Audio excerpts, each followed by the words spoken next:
Once upon a time, there were 100 million people. They had different interests, different beliefs, different occupations, but for the most part, they got along pretty well. Then one day, a gang of a few hundred people showed up.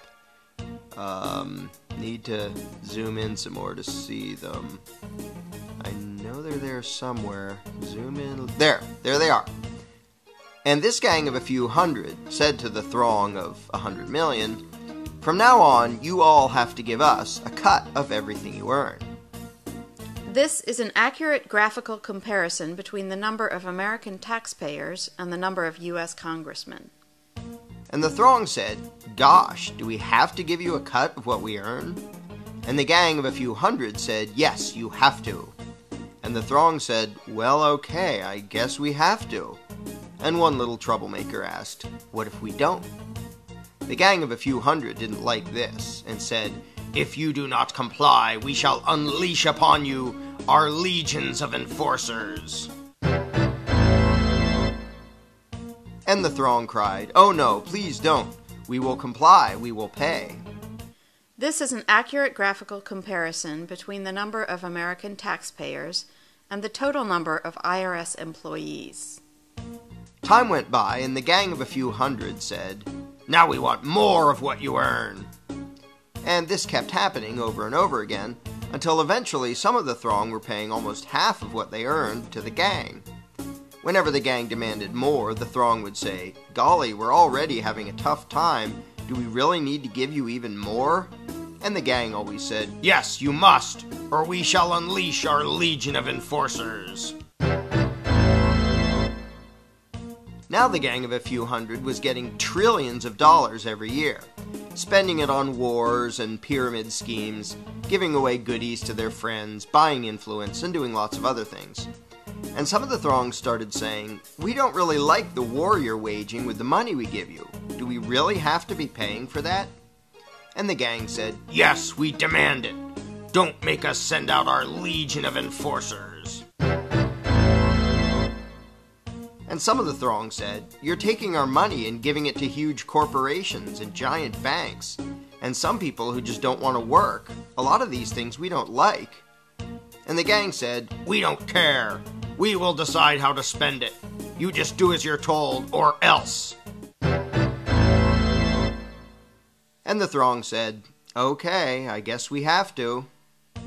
But eventually the throng got so fed up, so angry, that they took a drastic step. One day they said to the gang, "We don't like what you're doing. We want a new gang." And after pouring a huge amount of time and money into the effort, they replaced the gang with a new gang. Then the throng pleaded with the new gang, "Now, at long last, can we keep our own money, or at least keep more of it?"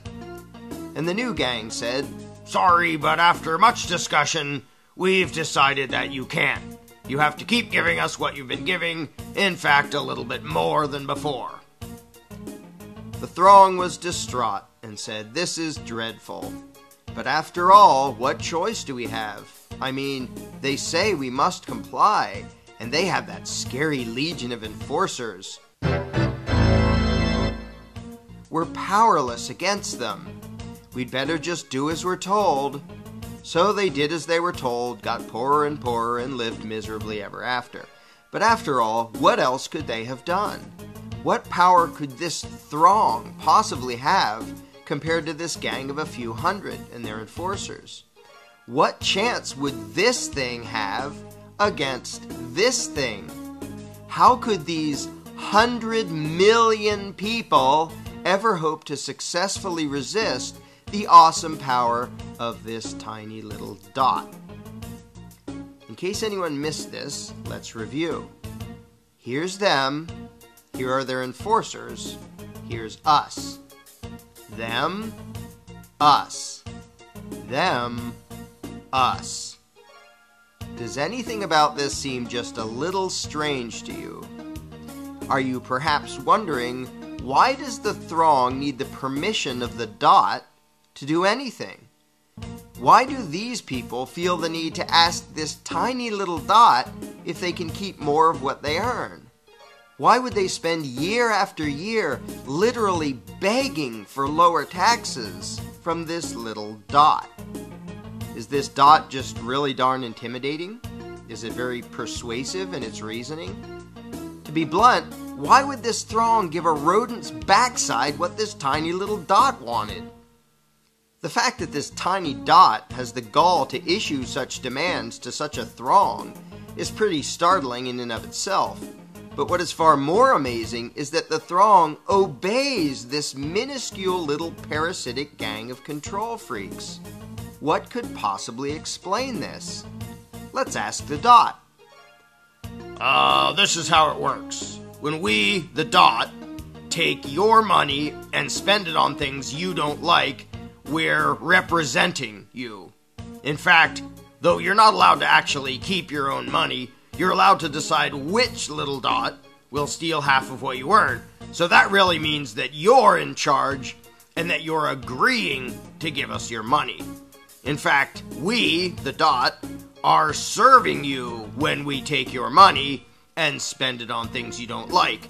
And so you should thank us and treat us with great respect and honor for having robbed you on your behalf for your own good in order to serve you by doing things you don't want us to do.